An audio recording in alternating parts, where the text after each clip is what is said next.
NIA কে ঢুকিয়ে দিচ্ছে গদ্দারের এলাকায়। গদ্দারের এলাকায় গদ্দারের এলাকায় মধ্যরাতে পুলিশকে না জানিয়ে চলে গেল। পুলিশের ড্রেস পরে তো অনেক বদমাশি লোক আগে সিঙ্গুর নন্দীগ্রামে বদমাশিও করেছে। 2 ঘন্টার জন্য মিদনাপুরে কন্টাইতে ছিল গদ্দারদের জায়গায়। মিদনাপুরে কন্টাইতে ছিল গদ্দারদের জায়গায়।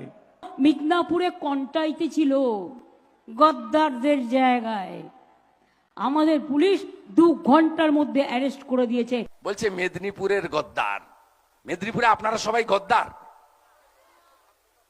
এই মমতা ব্যানার্জি তার মানসিকতাটা হচ্ছে কালীঘাটের পুঁতি গন্ধ ভয়, নালার পাশে থাকলে যা হয় তাই। আরে মেদিনীপুরে গদ্দার জন্মায় না, মেদিনীপুরে বিদ্যাসাগর জন্মায়, বর্ণ পরিচয় স্রষ্টা।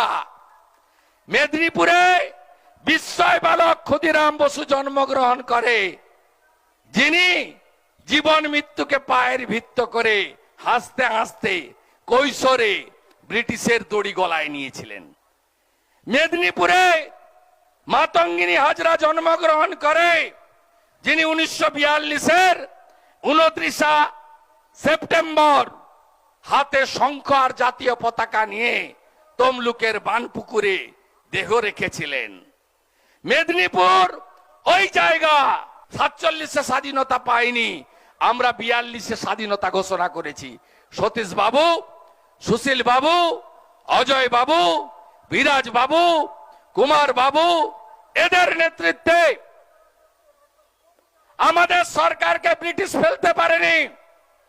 উত্তরপ্রদেশের বালিয়া 20 দিন চলেছে সরকার ব্রিটিশের কাছে আত্মসমর্পণ করেছে। মহারাষ্ট্রের সাতারা 2 মাস চলেছে ব্রিটিশের কাছে আত্মসমর্পণ করেছে। সতীশ বাবু 22 মাস 17 দিন 1944 অব্দি জাতীয় সরকার চালিয়েছেন। এটাই হলো মেদিনীপুর। এই সুতাহাটা থানা চারিদিক থেকে কুমার জানা বাবুদের নেতৃত্বে জনগণ ব্রিটিশকে ঘিরে ফেলেছিল। পুলিশের দারোগারা আত্মসমর্পণ করেছিল বন্দুক ফেলে দিয়ে। একমাত্র থানা যেখানে এয়ার স্ট্রাইক করতে হয়েছিল, প্লেন দিয়ে বোমা ফেলতে হয়েছিল ব্রিটিশকে।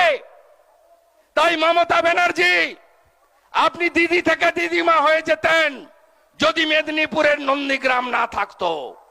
মেদিনীপুরকে গদ্দার বলতে পারেন না, মেদিনীপুরকে গদ্দার বলতে পারেন না।